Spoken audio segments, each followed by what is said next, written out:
Okay, welcome back to Mount Panorama. As you can see, pits straight away. Peter Williamson still in there, and Evan, the Alpha, is still there as well. They're having quite a battle, aren't they, with Gary Leggett just following Peter Williamson now. Doesn't quite have the pace on it. The car not as highly developed as Peter. Peter Williamson is not only a great driver, he's something of a fox, and he talks about this as being just a little car with not a great deal of development. It's almost a Formula 2 racing machine, the most beautifully made machine. Double overhead cam engine. So is the Alpha, of course, but the Toyota a bit lighter and a little more highly developed than the racing version, or the version rather that Brian Foley has entered. And so the Toyota has got by the Alfetta. But there seems to be a perpetual tussle between these two cars on the track. It's one today that Peter Williamson certainly has resolved in his favour. He's several laps in front now. I mentioned some time ago the gap between the leaders, by the way, while we're watching some of the cars in these smaller classes. I mentioned 120 seconds. I was wrong there. It's only 38 seconds now, the gap between Bob Morris chasing 17 John French in Dick Johnson's car. So Morris is certainly catching the leader. 38 seconds is the gap between the two cars. It was a longer margin before that pit stop. It's now down to just 38 seconds. So that's all there is between the two leading cars. Peter Williamson, in the meantime, herring along at the top of the mountain. Gary Leggett in pursuit, but gradually dropping back a little bit in the Brian Foley Alpha, the Cinzano entry. A glorious day here at Mount Panorama. A little bit cool outside, but certainly a welcome relief after the days that had preceded it. Great heat, the early practice days, and then terrible rain. Later on, the flag waving for that forlorn car on the side to let drivers know there's an object to be avoided. As Williamson flings the car down through the bends, down through the S's, Forrest's elbow. Takes a wide line there, puts the car pretty close to the wall.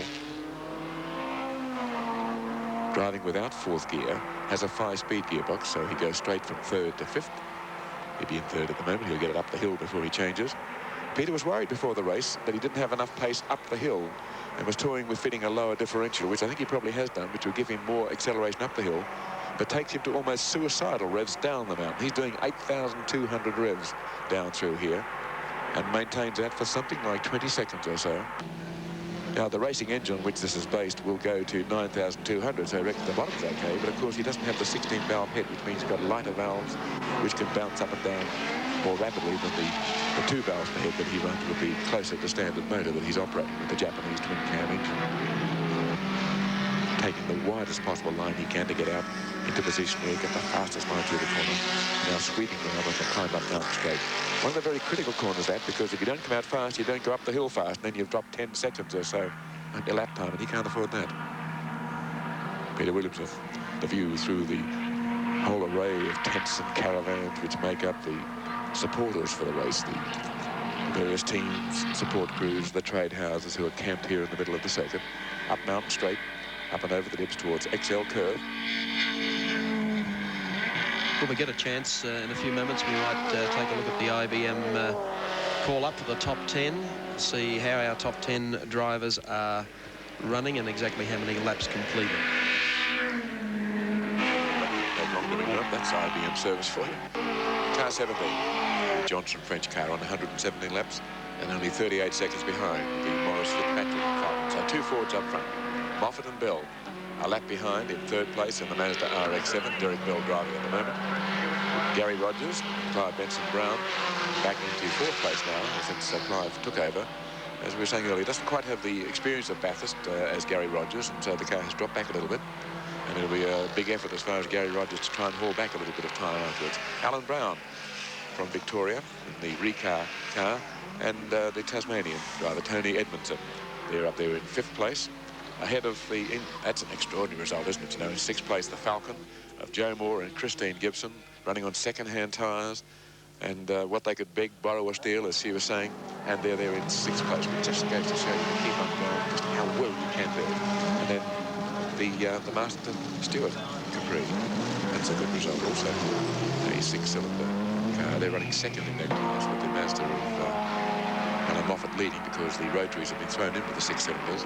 The car that was leading that class, of course, was the BMW 635, which Alan Bryce and David Hobbs have been driving. Alan had the misfortune to spin off into sand and lost 6 laps, and that put them out of contention.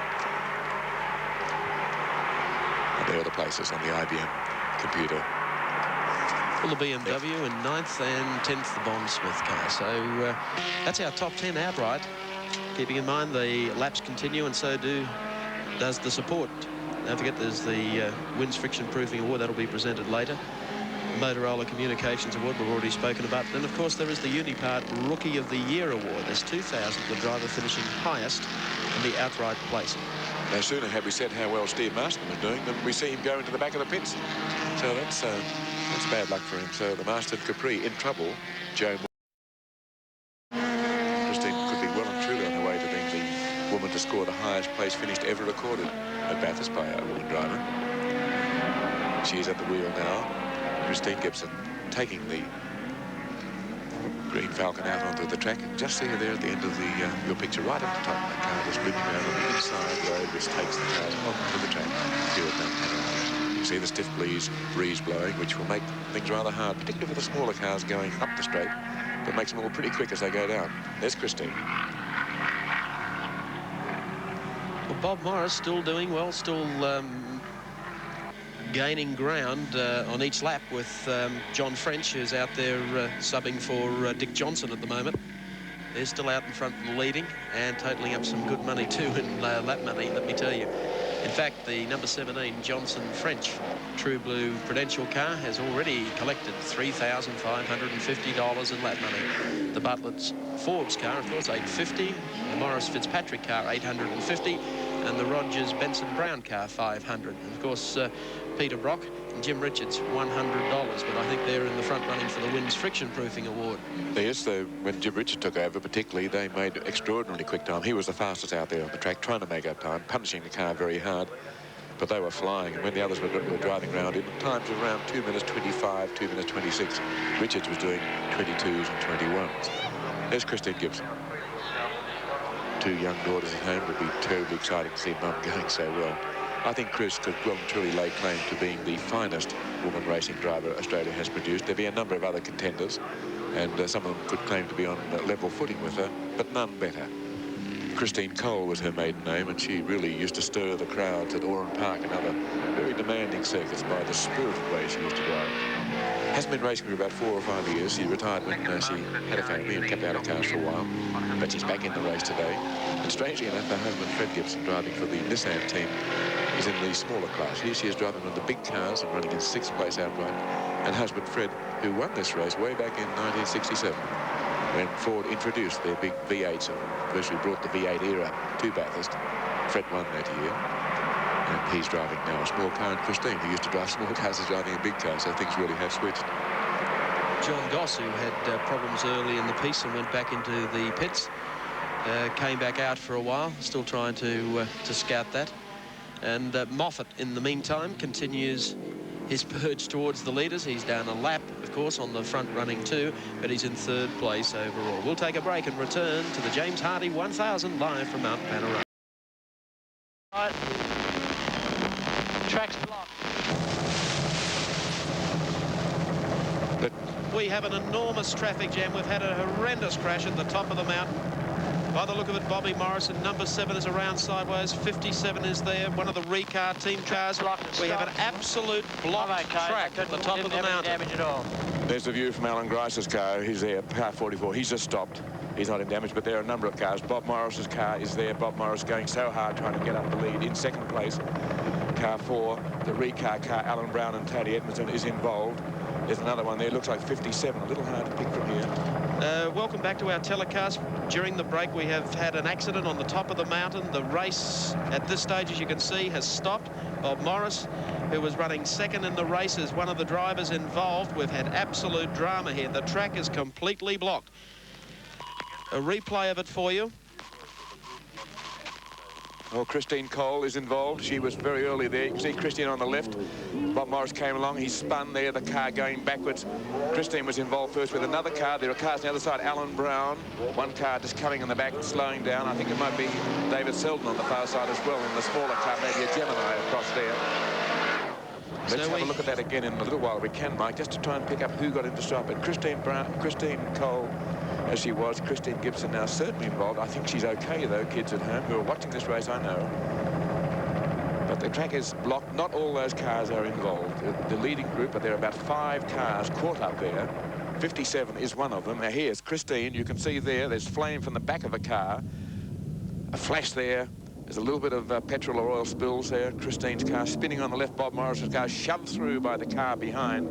He spins around and comes across onto the left-hand side of the track as other vehicles come pouring down towards us. 57 is certainly there. That's the Sutton Motors entry. David Selden and Phil Ward in the Gemini. They're in the front line there. Alan Brown and Tony Edmondson. Christine Gibson and Bobby Morris. They're all involved. There's a car I can't quite pick up that's into the side of Christine Gibson's car, and that was caught up in the very early stages and helped precipitate it. We're coming down now in the copter shot. It's car 11. It's Clive Benson Brown, who had been sharing that earlier on with Gary Rogers. They were leading at one stage, and that's gone sideways into Christine's car. You can see there, and they're the two that started it off, I would say. Alan Grice, Mike Raymond, can you read me, Alan? Yes, I can hear you, Mike. There's plenty of confusion up here. There's can you explain? missiles running everywhere. I just started up. I thought they wanted me to. I'm just going to turn it off again. Okay, did you get warning of that with the flags before you just got there? I'm sorry, could you repeat that? Were you warned by flags before you reached that accident? Or did you just come up on it as it was happening? Yes, no, I was very fortunate that your Channel 7 director broke in and told me that there was a bad accident on. So I was able to get on the brakes and also get my arm out the window and slow some of the other cars. What There's runs... KB limping back, obviously. Alan, can you come back? So Kevin Bartlett is involved as well in car 9. Just want me to move back. Another driver there. A number of people being helped out. There are a few of them seem to be slightly injured. You can see there as they're being helped back. You okay? I think I'll be all right. That's in the crowd. People shocked by the confusion of the scene there. The track is completely blocked. We have Alan Grice in car 44 talking there. No worries, mate. How's your leg, all right? Huh? How's your leg? I think I broke something in the hip. A bit of a bump on the hip. Yeah, I braced myself. Oh, yeah. Kevin Bartlett, of course, has an artificial hip joint from a previous accident in Alola. He suffered an accident in New Zealand. Thinks he may have broken the joint in his hip. KB's okay. He said he's bruised his hip on the hip brace in his car. He's okay. It doesn't appear to me as though anybody else is damaged. When I arrived on the scene, there wasn't a great deal of activity trying to get people out of motor cars, so I can only assume that they've all safely got out. There's the beginnings of the normal mass confusion occurring, or is about to occur up here. We've got people starting to come over the fence, police officials running around, don't appear to have a leader at the moment. The drivers have certainly decided that the rotor race is finished. I think the rules will say there'll have to be a restart. I'm not quite sure. I'm quite sure Frank will be going through the rule book back in the pits to sort out whether there should be a restart of the race. It's just a typical scene of confusion at the moment. Doesn't appear to be a leader. Which of the drivers can you see around there, Alan? Yes, well, I've seen most of them. I haven't seen Chrissy Gibson, but then there's, right from the beginning, that was the first car I looked at, and there was nobody in the motor car. She's obviously out quite safely. I've seen Tony Edmondson. He's quite okay. Rusty French arrived on the scene after me. I'm not sure which recar motor car that is. It's car 4. That's the Alan Brown car. Oh, of course, you're quite right, because I did see Tony Edmondson. He's okay. Kevin did tell me that his car is in a very bad way. I can't see any damage from my end, but it's obviously on the front left corner. Now, is that Kevin we can see with Chris Cole helping, or Chris Gibson helping him there, just walking along? I think Chrissy Gibson on the right, giving her arm around Kevin Bartlett, and that'll be good news for her children at home, her 2 daughters watching this race. Mummy's okay, girl. She's just helping Kevin Bartlett there, and she's okay. Yes, I think Fitz was probably in that car. Was it Fitz or Bob Morris? Bob Morris. Bob, was it? Yes, Bob had taken over and was making up ground. He was in second place, but it got to within about 38 seconds of the lead, Alan. They're trying. We're just doing a replay now. You can't see it. There's some flame behind. We can see. Clive Benson Brown has gone into Chris Gibson's car, but it looks like she and maybe Bobby Morris hit first, touched, and Bob Morris's car got hit from behind by Tony Edmondson, and Bob Morris's car is spun right round And then Kevin Bartlett coming along behind in the big Camaro runs into the group there, and as he braced very hard, as you were saying, and hurt his hip on the bar in the car. Kevin, of course, has an artificial hip from the accident in New Zealand in 1976. They've just taken Bobby Morris past. He's looks as though he's got a bit of a bruise on the leg also, and he's in some shock, but he's quite okay and walking, and they're just taking him back behind my motor car into the ambulance by the looks. And that's Christine Gibson. I haven't physically seen Chris, but that was the first car I looked at when I arrived because it was fairly badly damaged. Yeah, we can see her, Alan. She's just going into an ambulance. She's walking in. I think she's going there for transport as much as anything, and certainly they will want to check her over. But Christine is okay. She's sitting in the front seat of an ambulance. Oh, that's fine. Yeah, and we can see her. I'm very pleased to hear that. Oh, it looks like we're going to start getting a few cars Yes. out. Before you go, Alan, and thank you, you've really done an incredible job there, but before you go, what's it like driving in the race against people who are your rivals on the track and very close friends at home to see that sort of accident in front of you? Well, I've started up now. As I go past, you can probably pan your camera and see the motor cars on the right. Well, for the first time in this race, Alan, in the history of it, we have the pits absolutely bare and all the cars parked on top of a mountain.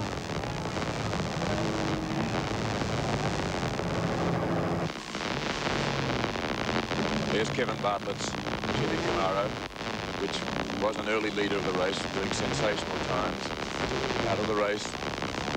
Yeah, there's the front of KB's car. Yes. The front of Chris's car. We're just passing David Selden's car. Salika, Yep. Bob Morris. I'd say there's probably, just doing a quick sum in my head, there's probably something in the order of $450,000 to $500,000 worth of damage just sitting back there. It's a very sad way for a thing to happen in a motor race like this. It makes no winner. It means that there's just no winner of the motor race. There may be a restart. There may be a winner declared, but unfortunately it makes it a non-race. Still, it's, every sporting event has its highs and has its lows, and I guess we've just seen a very unfortunate low of the party of 1,000. Alan Grice just driving away from the scene of that accident, which those 5 cars were involved. 5 seriously more than that tangled up there. The whole race brought to a halt, and the field now threading down towards the pits. We'll bring news as what's going to happen with the race, but the news from the people there seems to be that everyone's okay. There are a couple of people limping. Bobby Morris seemed to have a bruised hip. We'll just show it again. That's Bob there. Now, a little earlier that he and Christine Gibson seemed to touch as they came around the top of McPhillamy Park. Clive Benson Brown then came in and gave a thump on the back of Morris's car and spun him right around. Kevin Bartlett was involved. The David Selden car, number 57. Alan Brown, number 4. I think we'll have to take a look at this one more time to have a look. Yeah, Benson Brown has gone in to Chris Gibson. Morris hits the front and I think gets hit again from behind. He's just there. That's when Alan Brown came in and David Selden on the other side caught up in it all. His little Gemini. He was a fairly early participant in that. Maybe the 2 faster cars were trying to overtake him there. There's only conjecture at the moment. We don't know what's happened. 6 cars involved. Just how damaged the Selden car is, I don't know. But certainly some very heavy damage to the others. To Chris Gibson's car, number 20, which was running in 6th place. To Bobby Morris's car, number 7, which was running in 2nd place and catching the leader. And to Alan Brown's car, which was also one of the front runners among the Commodores. And to a car that had led for a while when being driven by Gary Rogers. And with Clive Benson Brown, it came in so close he couldn't do much about it and just ran into the back of Bob Morris. And he is out of the running at the moment. Well, action here from the great race. We'll be back in a few minutes.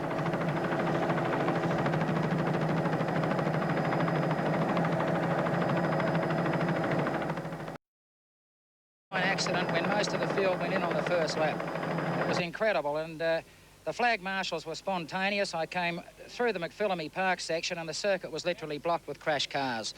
And I just couldn't stop the Jaguar. I managed to spin it and get most of the speed off and just bumped a smaller car backwards. But most of the drivers up there seem to be okay. The officials from the club have been there immediately and cleared the situation and got us back here for a restart. But I'm not sure now, of course, whether that's going to take place. But It was quite a lot of destruction up there. You wouldn't have seen what happened at the head of all that. No, I know what happened, though. Chris Gibson, I think, was bumped from the inside by the little black Tirana. I can't remember the driver's name. David But unfortunately, it involved Kevin Bartlett and Bob Morris, who were running in contention, so it was bad luck for those blokes. They're in a bit of pain. Too. Yeah, and Gary Rogers. They're in a bit of pain, Gary, but I think everybody's OK. I guess that's the good news. OK, Gossip.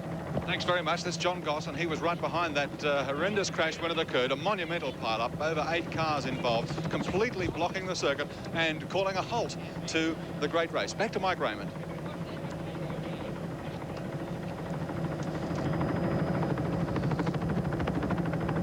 Top of the circuit, it's at green here. Mike Raymond just trying to find out what's going on, whether or not we're going to have a race starting again or not. We can see the scene there from our helicopter where the track is still blocked, and the recovery vehicles there hauling Alan Brown's car on first, car number 4, the Commodore with the battered front end being hauled up. Bobby Morris's car behind, spun round, went running in second place. Totally out of the race, of course. The crowd gathering around the fence there. Some pretty shocked people among the spectators too, fearing the worst. Those cars hit so hard. It's a very fast part of the circuit. This is the part where we had Bill Brown spin his car along the fence some years ago. Those of you who've been watching this race for a long time will remember that. And that was the same place. They come here very hard. It's almost blind over the top of the mountain here. You're coming through that bend at something like 200 kilometres now. So if anything goes wrong, you're in trouble. And that's what's happened. There are 6 cars really badly damaged there. The ambulance has taken some people away, but all seem to walk into the car or into the ambulance, so I don't think any really serious damage has been done to people.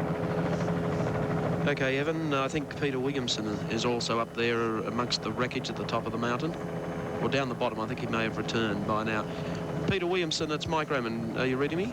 Yes, Mike, how are you? Not too bad, thank you.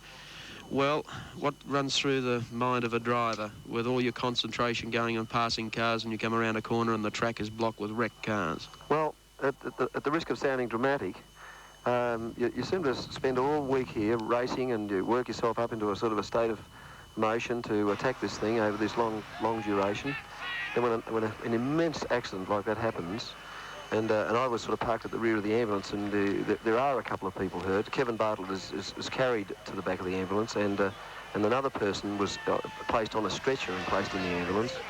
And as I sit here now talking to you, I'm starting to realise that the risks that are involved in motor racing, you sort of forget. You tear around here and rush down the hill at 140 miles an hour and forget about it. You think you're immortal, and then a thing like that happening, and especially such a sort of a incredible thing. The whole of the Bathurst 1000 has been stopped by an accident. It's unbelievable. And because I'm sitting here now sort of wondering what the heck I'm doing here. Well, they're moving cars around now, and I suppose it gives the driver a time to reflect and think, why am I involved in this sport? There are the good times and there are the sad times. We're looking at one of the sad machines. It's the Camaro of Kevin Bartlett's going back down the mountain. What a shame. I just can't believe it. I saw Bob Morris, who'd done such a brilliant job, first time out. Kevin, who was driving as good as Kevin can drive, and then, of course, I think I saw the Benson Brown car, Gary Rogers, that took to first place so well, and all destroyed in one big... I didn't even know what happened, but it's just so sad. And I suppose now when they drop the flag on this restart, the old adrenaline will start to rush, and we'll forget all about the accident and go for it again. That seems to be the way it is. Can you get the adrenaline to pump? I mean, can you obviously turn off now to some reality and think to yourself, why am I involved in this? You know, you've just said it, I'm not immortal. That could be me. Yes. And then they'll regroup the cars and say, let's go race again. Can you wipe it straight from your mind? Well, us human beings are crazy things. You know, I'll drop that flag and every one of us will put into gear and go for it. And we were forgotten all about the accident within the first 100 yards of the start, I'd say. The organisation of the ARDC, it seems to be very, very impressive in trying to get the scene sorted out at the top of the mountain up there. They certainly did a good job. They were very quickly on the scene. They got the line of... Everyone was stopped, and they got us to one side and let the crash vehicles through very, very quickly. The most efficient. The fire crews were on the spot straight away, and I thought it was most impressive. It gives you a comforting feeling when you know if you haven't involved in an accident like that, there's going to be such reliable people as the crew that service these points around here, the flag wave marshals, the fire marshals, the safety marshals that service the circuit here, and most of them are club people. They're all motor club people. They love motoring. That's what they're here. And it's certainly comforting to see them spring into action like that. And they don't get a lot of training, thank God. You know, these sort of things only happen every now and again. And it's surprising how quickly they got to work. You're a racer. If you had the decision now of whether let's call it quits while you're running strongly in your class, or let's race off the remainder of the event. Let's get the job done. I just want to get the job done. I've been coming here for a long time, and it's a long time between drinks, you might say, and we're looking so good in the car at the moment. I'd just like to get the job done and get done with as much sort of credit as possible for Toyota. Well, we thank you for your comments, both in competition during the day and also for reflecting on the accident at the top of the mountain. We're carrying pictures down here of some of the wrecked vehicles being taken back to the pit area. So I only mentioned a while back to Alan Grice, the first time ever to see all of these race cars on top of the mountain and the pit area bare. So, is Alan involved? No, he wasn't. He fortunately got the word of the accident just by chance, actually, on a cross from the car radio. Good luck. But the officials are up there now trying to clear the circuit. We're waiting on some indication from the officials. It shouldn't take terribly long. I think your wife and family would be pleased to know that you weren't a part of it. Yes, I'm sure.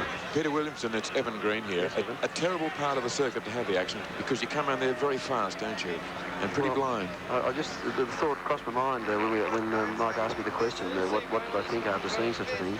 I suppose this car would be one of the fastest cars across that part of the circuit. I wouldn't lay claim to being the fastest, but we're certainly among the fastest cars. And I think if I came unstuck there, it would be an incredible accident. And obviously Morris would be doing nearly my pace, and he's a much heavier car, so it'd be the impact would have been horrendous, I would have thought. What's the reaction in the crowd like? At first, people were shocked. We could see people weeping in the crowd, and we were fearing the worst. What do they look like now? Well, it seemed when I first pulled up that was the situation, and then, of course, when everybody sort of got out of the cars and it looked as though there wasn't too much damage, it was a bit jovial, actually. There was a lot of funny things said. It's the mountain crowd, you know. They have a good time up here. I went there many years ago when the motorbikes used to attract me, and I was there when Keith Campbell hit the fence in a Norton, which went 100 feet in the air and landed 3 feet from the crowd and bounced back on the road, and they all laughed. Oh, dear. No, I didn't think that was a reaction. I thought when we all stopped, and there are the characters up there's no doubt about that, and they were sort of having their favourite jibes at their favourite drivers, and it was quite jovial, but it wasn't a scene of, there was no loutishness or anything like that. It was well behaved, really. Oh, yeah, no, I don't mean loutishness, but often there's an absolute reaction. You know, when you see a scene where tragedy may be apparent, people react in the strangest ways, don't they? Yeah, they do. It was, as you say, it was very quiet. I pulled up and there was not a sound, except the crews going to work. And the crowd did start to break into laughter, there's no doubt about that. But they do react strangely, and I think it was only because I think they realised there was no really serious injury.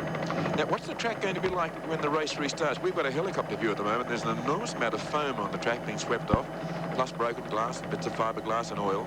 It's going to be very dicey up there, surely. Well, I think it'll be just in that section, which is a very fast part of the circuit. It could be. I'm going to have a good look at it. The thing that I'm most concerned about is that they pick up every piece of metal and glass, because with the tyres the way they are, they're very hot, and we've done a few laps on them. We could pick up a piece of metal or glass and work its way through the tyre, and we could have a flat and cause another accident, you know. So we've got to. I just hope they clear that all up, and that I don't think having any of the debris on the way through. Right, we're just watching now some of the helpers manhandling the Clive Benson Brown Commodore, the car that was leading much of the race off the track. The front wheels are splayed out, and the front is a sorry mess. The back mudguard has been ripped off, the flare, the racing slick there, going up through a sea of foam onto the back of the lifter. It's terrible to see cars that were, you know, the pride of so many people, just so recently now destroyed literally to tatters and to wreckage. Well, I feel sorry for them, Evan, because like the Benson Brown car, it's done the most amazing job. I don't think anybody expected the car to be so competitive, and Rogers drove so well. I was watching him on the monitor during my break, and he drove absolutely well, and magnificently. And Bob Morris, I feel for Bob. I could almost break into tears like he does, you know. What we're doing now is looking at Christine Gibson's car and the back of a car that I can't even identify at the moment. It's it's a little HDT, yeah, the Isuzu, the Gemini 57 is being thumped so hard. Bob Morris's car. It's a David Selden car. Oh dear. Bob Morris says, well, goodness me, Bob has taken some hard hits there. He looked as though he was limping. Someone said he had sore legs. I can believe that, because around the front, just behind the wheel on the driver's side, has been crushed right in. He got a very heavy impact there, I'd say. Christine Gibson's car is smothered in foam. And now we're looking at the Clive Benson Brown Commodore from the front, and it looks really like a brick wall painted with graffiti. Just a slab of metal there with an image of a grill. Oh, goodness me, that hit someone very hard. Yes. Now, someone who hit, I think, was Bobby Morris from the back. Bob had got involved with Christine and then was hit from the side and spun round. There was flame for a while there. A couple of cars started to burn, but he stopped very quickly, and the marshals were right on the scene, as you noted, and really in control of the situation very, very quickly. There's some terrible damage being done up there, though, Peter Williamson. Oh, so sad. You know, it's just that they work so hard on it. I know Bob. I know George Shepherd, who built Bob's car. George's a pretty famous guy. He ran the Holden dealer team rally team for many years, the Castrol rally team for GM. And he worked night and day on that car, and certainly it's a creditary. First up start, it ran so well. George must be in the pits in almost absolute despair. I feel for him. He's a very, very nice fellow. You know that, haven't you? You must have spent hours and hours with George. You know his dedication. I spent weeks and weeks when we drove together with Jellic Knight Jack Murray, whom I hope is watching. Yeah, I hope you know Jack. Old Joey, I was going to send him a call later on during the day. He didn't come up this year. We miss him. We miss you, Jack. He's probably sitting up there eating away on a pie or a cake or something. We're watching now the side of Christine Gibson's car, where it was hit very hard. You see the broken wheel and the big indentation, and it will carry straight along the back of the Gemini, which is demolished. A lot of fuel would have come from the tank, even with the safety fuel tanks. There's been a lot of spillage of fuel there. That car has had several hits in the back, I'd say, as it was spun around. But I must confess that I was very concerned for Christine Gibson, because we could see her car there with some very severe-looking marks on the side of the car. We have information down from the Hardy Centre that an official announcement regarding the race is to be made within a matter of seconds, so we'll cross down there. With the decision on the fate of the race from the Australian Racing Drivers Club, Ivan Stibbard. Well, the decision is that the race is now concluded. We have covered 120 laps, and the regulations say that after 60% of the distance has been covered and the red flag is used, the race must be declared. We cannot have a restart. Well, that means that Dick Johnson is the winner under those conditions? Yes, he has won. Ivan, what reports have you had from the top of the mountain? Has anybody been badly hurt? Not that we can see. They're in the ambulance coming down. They seem okay. We don't know. All I was concerned about is trying to get the track cleared, and there's quite a mess up there, and it would take at least an hour and a half to clear it up, and under the circumstances, this is the way we've got to go. Well, I guess your organisation and the stewards are going to be working long hours into tonight to sort this tangle out. Yes, we are. Would there have been any choice, had the track, could the track have been cleared, would you have continued the race? No, we can't. The regulations are quite definite, not only our regulations, but the regulations of the FIA, that once the red flag is used, which it had to be, the track was completely blocked, the race must be declared after 60% of the distance has been covered. That's the word from Ivan Stibbard from the Australian Racing Drivers Club. The race has been declared finished following that monumental accident on top of the mountain, blocking the track. And with 122 laps completed, Dick Johnson is the winner under these circumstances of the 1981 James Hardy 1000. Let's go back now to Mike Raymond momentarily in our commentary position. Meantime, Mike, I'll hand over to you and I'll try and get a hold of some of the people that were actually involved in that incident on the mountain. Thank you, Gary. Well, accident last year took Dick Johnson out of the race at the top of the mountain, or heading up to the top of the mountain, and the race being declared as a result in favour of Dick Johnson following the race stoppage because the track being blocked. I don't think that Dick would have liked to have won the race in these circumstances. Do you, Evan? Well, except that he was leading, he was in front, he was going to win it, I think. Yeah. He'd have a great load off his mind because Dick would have been, he wouldn't have wanted to win the grand course. A strange situation. Probably Bob Morris will be second. Is how we're looking at now, being hauled up. The race will be terminated when they last cross the finish line, I would assume, which would mean that Bob Morris, whose car we can see being hauled onto the recovery vehicle, will be declared second, he and John Fitzpatrick. But no one wants the race to finish this way, but the one good element apparently is that no one has been badly hurt. Dick Johnson now, it's just starting to sink into him that he has won the race. The man who last year lost it after 17 laps and hit a rock and promoted that spontaneous, incredible reaction by you, the viewing public across Australia, who have enabled Dick Johnson to go motor racing this year, and it's your victory. And they're about to speak to the man who has won the race, with Peter Brock moving in to congratulate him, and Vern Schuppen. They're very pleased, and you couldn't have had a more popular winner, Johnny Harvey, moving in as well. This shows you the spirit between the rivals. And let's go now to Gary Wilkinson to talk to the winner of the 1981 James Hardy 1000, Dick Johnson. The pandemonium continues in pit row following this dramatic conclusion to the race, and the declaration. You probably heard the shout when the words were declared by Ivan Stibbard that the race had been officially declared finished and that Dick Johnson was the winner. Dick, a hell of a way to win a race. We got our names right for once, hey? A hell of a way to win a race, but you were front running at the time, and I guess that's what counts. Well, the car was looking really well, so who knows, you know, anything can go wrong, I know that, but it's a bad way to finish a race. It's very unlucky for the other guys that were involved in the incident up there. Yeah. And just for the whole scene, you know, it's one hell of a shame. Jill, it must be a horrendous situation for wives in these circumstances, and Dick was not involved, but I mean, it must flash through your mind for one awful moment. It sure does, Gary, it sure does, but today was his day. Thank heavens for that. Australian Touring Car Champion and King of the Mountain, Dick Johnson, and a just reward despite the circumstances after last year's effort. Gary, I'd just like to say thanks very much to all those people in Australia who last year supported us, because I feel sure that if we had the right chance, we could do something with it. And I'm just thankful we have, because now I feel as though I've done justice to all those people that have helped us. An emotionally draining experience, even though Dick Johnson wasn't involved in that smash-up. A round of applause here for Dick, Touring Car Champion and winner of the the James Hardy 1000. Everybody's getting a little carried away as we take you back to Mike Raymond in our central commentary position. Thank you very much. We'll obviously be following the race and recapping it and talking to some of the drivers who were involved, not only in that accident, but also involved in class wins, provisional as they may be. However, for the moment, we'll take a break and then return live to Mount Panorama at Bathurst. For those people who have just switched on or walked into home to find out the race is declared ahead of schedule or completed ahead of schedule, the race has been stopped, declared, because of an accident, a horrendous accident on top of the mountain that had taken out Chris Gibson rather, and of course Bobby Morris involved, who was running second in the race. Officials under FIA regulations cannot restart the race because of the number of completed laps. So the race has in fact been declared in favour of Dick Johnson. At the moment, though, we'll show you on top of the mountain some of the scenes up there. There's the Gibson Moore car, the King George Tavern 4, that was running so strongly throughout the day.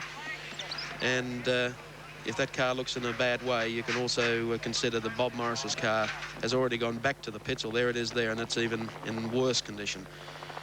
Bob Morris, in fact, has limped off, been taken in the ambulance down to the medical room here. Doctors checking him over, same with Kevin Bartlett. But the door has been very severely torn, and the entire side of the car squashed in. That was a brand new race car this morning when we started the race. Well, the Super says everything. The James Hardy 1000 race has been declared, and the winner, of course, Dick Johnson. To be totally fair to Johnson, of course, their car was leading the race when it was declared. However, everyone is heading in the direction of the pit area to find out exactly what the class placings are. Evan Green mentioned a short while ago that the race will probably be declared on the previous lap, which would give Bob Morris second place in the event. And of course, the other vehicle that was running so strongly, the Benson Brown, Gary Rogers car, waiting for some information on that. But a terrible scene at the top of the mountain after we had such a tremendous race, 1,000-kilometre event, was shaping up to be a duel all the way to the finish, with Bob Morris coming back to put a lot of pressure on John French. John French was driving the Dick Johnson car and may have driven it all the way through to the finish of the race. There was about 38-second gap.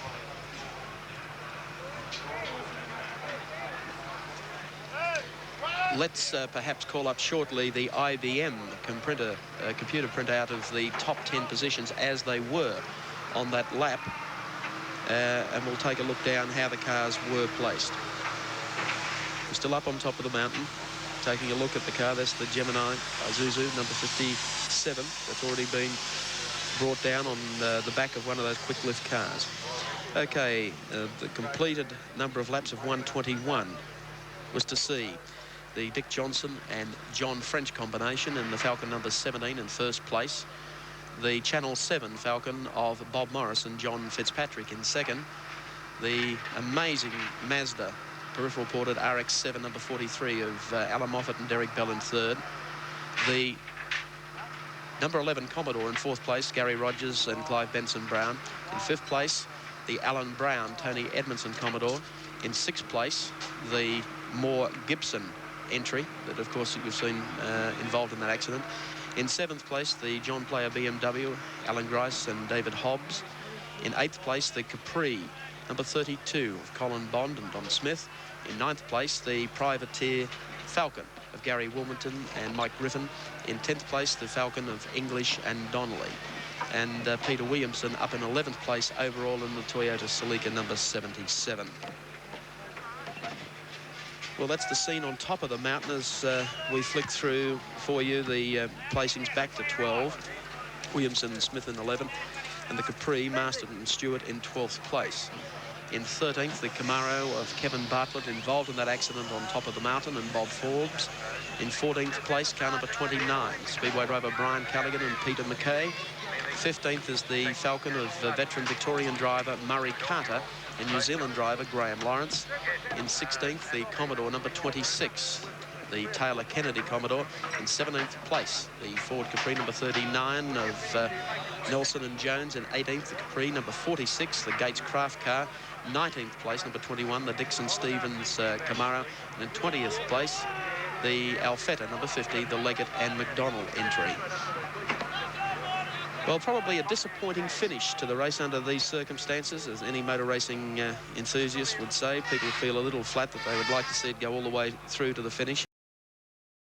Track completely blocked on top of the mountain. It would be really impractical to be able to restart the event because of the time factor. It's going to take an amount of time not only to remove the cars off the circuit, but also then to clean up the circuit, because we have metal, we have broken wheels, glass, we have just about everything on top of the mountain. And in fact, the people won't be able to use the roadway up there for, I would think, an hour or so, or maybe even 2 hours, for the spectators to even get off the top of the mountain and back onto the exit roads out of the course. IBM printout following through all the positions as of that lap, so we can bring you a complete update of that. Well, it's been a day of tremendous action here in the James Hardy 1000. We've never had a finish to the race like this. Some of the great races around the world, the Indianapolis 500, have had similar finishes under spectacular circumstances. But we saw this morning, of course, Kevin Bartlett sit on pole position, and after the completion of 121 laps, I think it was, Bartlett was to be involved in that accident on top of the mountain.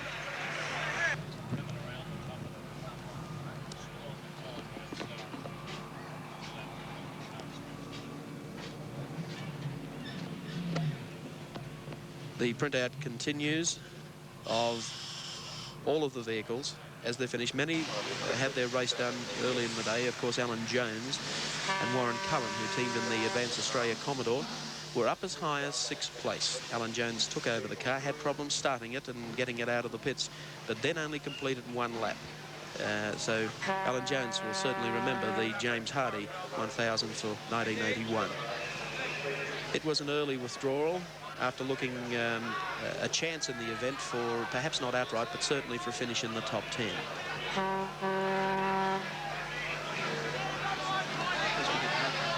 Okay, we are now going down to Gary Wilkinson, who is in our pit studio, and hopefully he will have Alan Moffat there with him. Take it away, Gary. Thank you very much, Mike. Alan, undoubtedly one of the most safety-conscious drivers in the business. Were you surprised, though, that they didn't decide to continue with the race and endeavour to get the track cleared? Well, that's the clerk of course's decision, Gary, and the organisers at their discretion. We did pass the mandatory 2/3 distance, so It's disappointing, naturally. I guess it had to happen here at some stage or another, but just where we were at the time, it's not the time we wanted it to happen. I was going to say, in the confusion, I don't think I'm really aware. Second or third, you were on the track at the time. We would have had to have passed Bob to get second, so as it happened, we're third. I don't think you pick up places on the replay, so to speak. You're surprised that an accident of this dimensions has occurred on this circuit? Not really. It's a pretty hairy place. It's no chicken run. The demands on the driver mentally, as you get a little bit fatigued, the heat gets in the car. We're very conscious of the ventilation for the drivers. Sometimes fumes can be coming in, subtle monoxide fumes or just petrol fumes can just take the edge off the driver, and he sort of thinks he's going all right, but he really isn't. Everybody who's been a sportsman knows what that feeling's like. And I think there's always the potential for it. A lot of times the car's in a four-wheel drift. I mean, a couple of times there I felt like hanging onto the steering wheel with my teeth. I thought I was going out the door with the centrifugal forces. And a lot of things mechanically and mentally and just every other way happening. The crowd are waving at you, distractions. It's not surprising to me that something like this has happened. A couple of drivers commented in interviews and through our camera cars about the lack of courtesy of some of the once-a-year drivers. That's true. Quite honestly, I don't like to knock the slow car drivers. Everybody's got to start somewhere, but I don't think Bathurst is the place. And I think it would really behoove the organizers to start thinking about a shut-off time and, you know, let the entry get 100 cars up here on Tuesday or Wednesday, but sort the ones that are goers out from the ones that are just drifting around. And there were 3 of them out there today that, quite honestly, had no business being here whatsoever. Well, the race is finished. Alan Moffat is officially third on the results list, and you'll be back. Well, let's see, third this year, second the year after. And... They're the words of Alan Moffat. The race is over, but the action continues here at Mount Panorama. We'll be returning to it after this break. Welcome back to Mount Panorama at Bathurst. As you can see, the crowd's already assembling for a presentation of the trophy to the winner of the 1981 accident-shortened James Hardie 1000 Classic. We'll hopefully be bringing you some highlights of the race today, some of the drama that unfolded early in the morning, some of that fantastic racing that we saw in the opening laps of the event that saw Kevin Bartlett, of course, and Bob Morris, Dick Johnson, who put on such a tremendous scrap for the opening 2 hours of the race. The misfortune that struck Kevin Bartlett, how Johnson went through to take over the lead in the event, and the conserving role that Bob Morris played, only to be taken out later after taking the car back from John Fitzpatrick. Well, that's the scene down at the James Hardie Centre. As you can see, the spectators have spilled over onto the racetrack itself. They're awaiting to the arrival there, obviously, of Dick Johnson, who has been declared the provisional winner of the 1981 James Hardie Classic.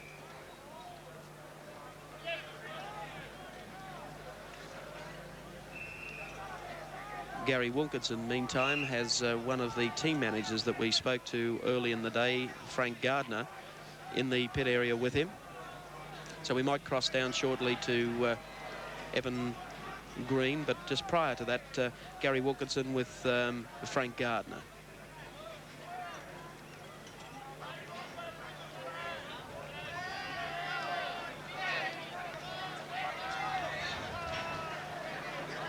Gary on in the pit bay down there, but as you can imagine, the Ford followers only want to see one person at the moment, and that's Dick Johnson.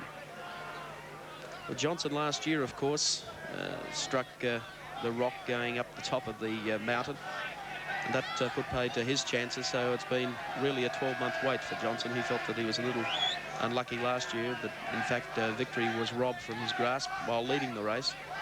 And 12 months later, the Johnson car leads the race, but misfortune falls those running second back to about 6th in the event. And lap leader money, of course, we've had a good day for Dick Johnson and John French in collecting over $3,750 in posted awards. the Wins Friction Proofing Award for the best performance by a car, and this award goes to a pit crew. The best time section will go to Peter Brock. We'll take a break and come back for the presentations. Welcome back to Mount Panorama. We'll be crossing down almost immediately to the James Hardy Centre, where Evan Green, Dick Johnson and all of the victors who saw out at least 121 laps of today's race, they're assembled down there, so let's cross down there right now. Well, as you know, the race was ended in most unusual circumstances we've ever had here at Mount Panorama. I hope you can hear me. You can't. Well, to you, 8 million people across Australia, the 5,000 in front can't hear what's going on. And you may not be able to hear what's going on, but I was about to say that the news from Bathurst is that we've had Kevin Bartlett taken to Bathurst Hospital to check on the hip. And as far as we know, that's the only injury. Bob Morris is shocked and maybe has a bruised knee. Otherwise, it looks pretty good from that great shambles of the accident up there. I'd like to be able to announce to the crowd, who are giving me a bad time, that because of the unusual nature of the finish, and if we could have these wires connected, it'll make things a lot easier, the officials can't announce the places except for the outright first. That is known, that is clear. And rather than risk it without the crowd hearing, I'd like to hold off for a few seconds so we can try and see if we can get the people with the public address system to do it. Can you hear me down there now?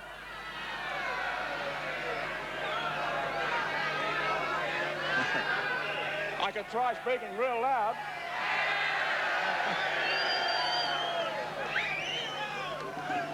All right, well, now you people back in your television sets, turn the volume down. I'm going to try and talk loudly.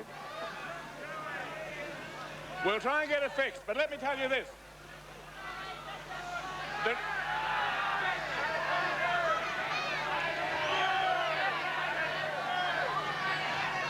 Because of the way the race finished, we can't announce second or third or the classes yet. But the one thing we can announce with certainty, the winner of this year's James Hardy 1000.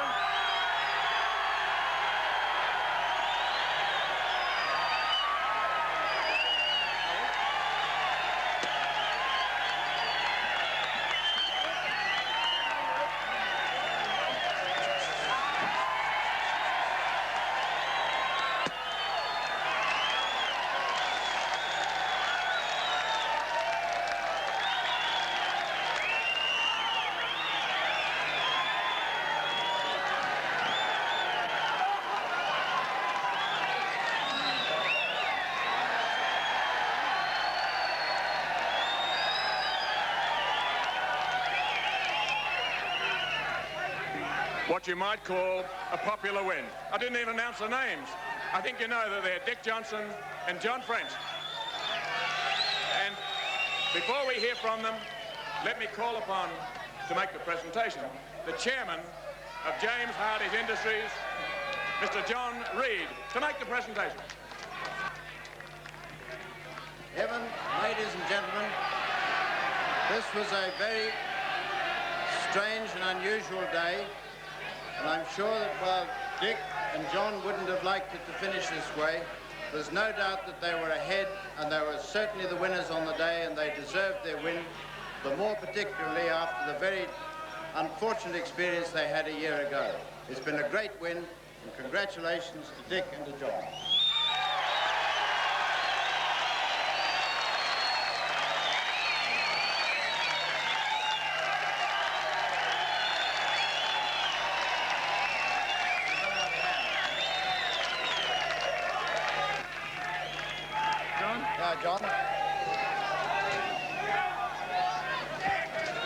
John, Mr. Mayor, ladies and gentlemen, I tell you what, we worked very, very hard for this.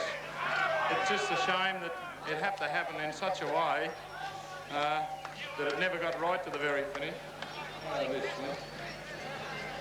But, however, at least we made some impression in the last 20 laps or so, and I really think that the car possibly would have made it to the end because we had no problems at all. Everything was really cruising well. The old Ford, she never stops.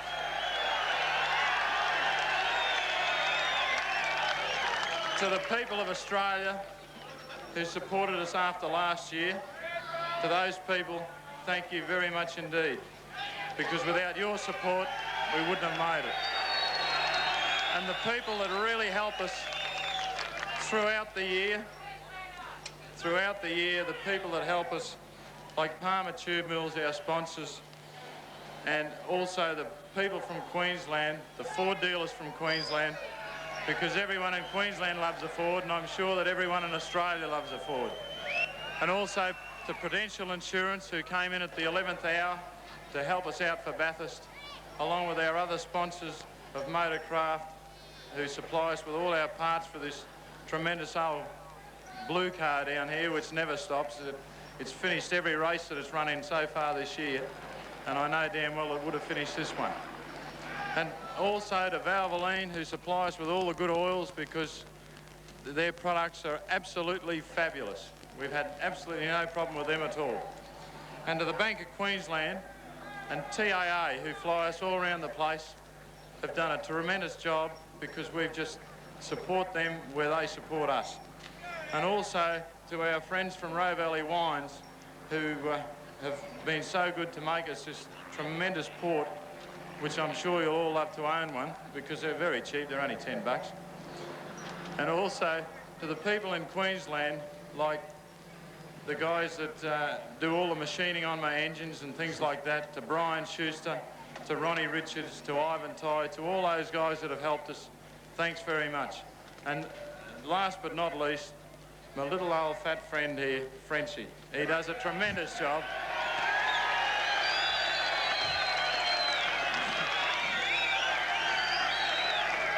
He's done a great job. He's a great driver. He's not only a driver, but he's a racer. Because how could you be 101 not out and still race a car as quickly as he does? But also to the boys, to Roy, right from Roy right down the line to all the other boys in our team, who, majority of them are just voluntary workers. They just do it because they enjoy it. But Roy is the only guy that gets paid. And I'd like to say thanks to all those guys. We'll sure look after you. Thank you very much. Here's John. He'd love to say something.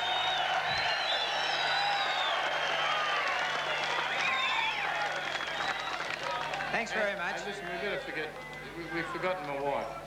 She really does a top job. She cooks for the guys. I don't know how she puts up with it. I'd like to thank her very much. Actually, I think all our wives put up with a fair bit, so they tell us. I couldn't follow an act like that. Dick's thanked everybody in Australia who made this possible. He's thanked all the sponsors. He's thanked me.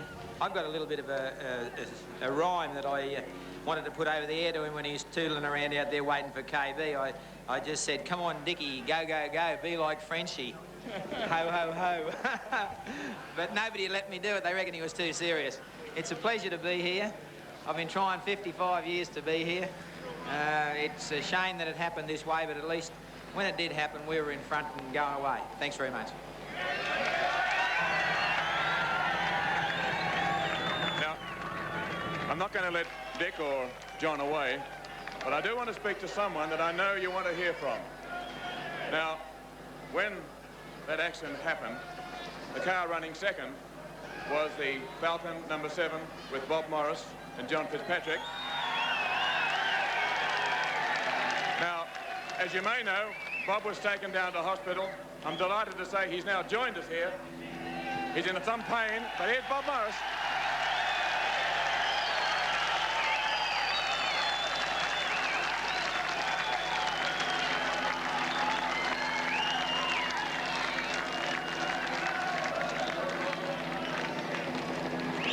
You'll understand, Bob doesn't feel he can talk now, but it was a great drive by Bobby Morris in that new Falcon, and John Fitzpatrick, the great co-driver, almost on the same scale as the man from Prudential. Actually, if you watched the race at all, the two young chargers went out and ruined the cars, and they left the old fellow like Fitz and myself to carry them home. Cars. Now, I was trying to make an announcement before the system was working here. I think the people at home on television heard, but maybe you didn't. Because of the rules of motor racing, we can't as yet officially announce second, third, and all the class wins. But that will be confirmed a little later on, so we can't do it at this stage. So I was trying to say that earlier on, and you people down there couldn't hear. The good news also from the hospital is that while Kevin Bartlett was taken here to check on the hip that he may have injured, the hip you may recall that he hurt in an accident many years ago, other people are okay. We were worried about Bobby Morris, but Bob is back here. He's in a state of shock, which is why the warm coat, but he says he's okay, and I'm sure you'll all agree that's good news.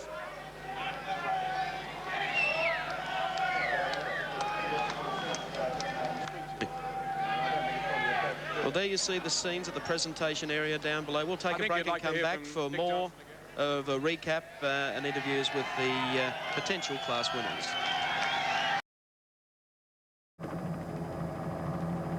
Welcome back to Mount Panorama. Well, the scene, as you can see it, we've got literally thousands of people beneath the James Hardy presentation area. I think everyone there wants to shake the hand of Dick Johnson, the winner of the 1981 James Hardy 1000 Classic. Well, it's been a day of jubilee as far as jubilation, I should say, as far as Dick Johnson is concerned. One team manager who thought they were in there with a big shot for 6th place was Frank Gardner, the manager of the JPS team, and he's trackside at the moment with Gary Wilkinson. Well, Frank, you've been involved in some very dicey motor racing situations in your career, but that this afternoon was absolutely frightening. Yes, Gary, it's the only third time in my career in 30 years that I've ever seen a motor race actually stopped, and a pretty wise decision because the track wouldn't have been much good after it, and it just would have led to more trouble, and you cut your losses at this stage, hard as it may be on the spectators, and one can only commiserate with the people that were involved in it, because it's really nobody's fault in a thing like that. It just gets out of hand so quickly, and it can happen on the first lap or the 10th lap or the last lap. It's always on. In those situations, it really is just a fraction of a second between drivers escaping without serious injury, as most of the drivers appear to have done, except perhaps Kevin, who may have some trouble with the hip. There's only a fraction of a second between that and something completely disastrous. Well, fortunately, the part of the circuit that it happens on is a critical part of the circuit, but it's not such a high-speed part of the circuit.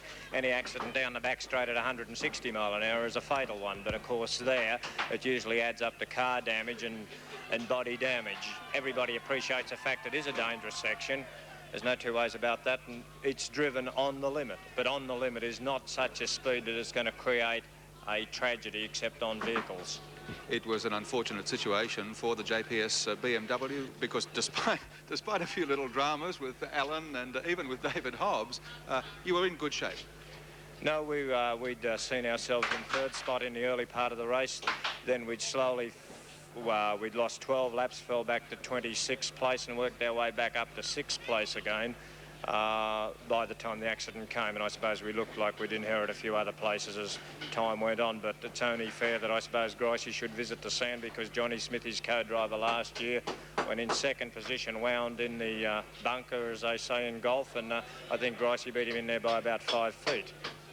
Okay, Frank, well, thanks very much for joining us. Frank Gardner, a man who knows the dangers of motor racing and knows that the wise decision was made, and was one of the people that was happy to see the race had been halted and a result declared. Now, I also have Fred Gibson here with me at the moment, so I might have a quick word with him while we have the opportunity, because Fred, Christine was involved in that altercation, and when you got the news, I mean, you really must have, your hair must have stood on end. Yes, Gary, it was a pretty nasty sort of move, I suppose, but the thing is, when you build a race car these days, you build them very strong. Had a good roll cage in it, so I was quite sort of, you know, happy in my own mind that nothing was going to be wrong with it, really. So, but it was a nasty accident, really. One that's really stopped the race the first time, hasn't it? Now, where is Christine at the moment? She's up laying down. She's quite all right. She's got a bit of a sore chest. Nothing serious at all. Had a doctor look at her. She's okay. Has she been able to give you some coherent account of what occurred? Oh, well, I think we could say that her and Bobby Morris had a bit of a coming together. And she, like Bob's given her a touch in the tail, and she's gone around, had a lose. I think that's when the camera catches it then, happening from then on, sort of thing, and Bob's gone into the front of her and around the side of her and brought the whole field down. Just an unfortunate incident, really, I think. Well, I think Christine and all the other drivers involved have been very lucky under the circumstances. Yes, I think so. Being such a big accident and such a high speed you're doing there, Gary, so you'll be doing 120 mile an hour, I suppose. There, you're flat in third gear in a Falcon, which is fairly quick in a big car. And when something like that happens, and so you're in half a spin or something, or a loser we call it, you can't do much about it but hang on and hope for the best. Well, Christine's one of our favourite motor racing ladies, and we're just thankful that she's okay. Thanks very much, Gary. Fred Gibson, thank you very much. And that's just a part of the drama that continues here at Mount Panorama, and we're going to continue to bring it to you as it unfolds when we return.